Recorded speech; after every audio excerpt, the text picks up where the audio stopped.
Қайырлы күн, қалдарыңыз қалай? Бүгін мынандай мата базардан алдық.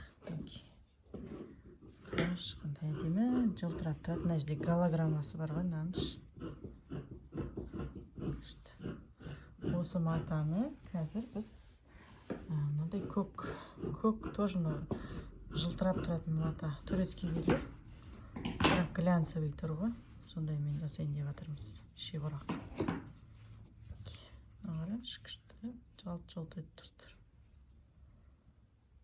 Ортасында көзіне жылтыр салушы еді ғой.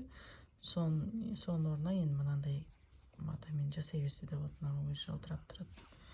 Қазір мына жерде мен 3,5 сантиметрін кесіп жатырмын. Мына 3 сантиметр, мынадан баса қорақ құрайым. Мынаған сары қосып, бұл басқа сабақ болады бұйыртса. 3 сантиметрден құраймыз, 19-19-ға 3 раттан жібереміз бұйыртса.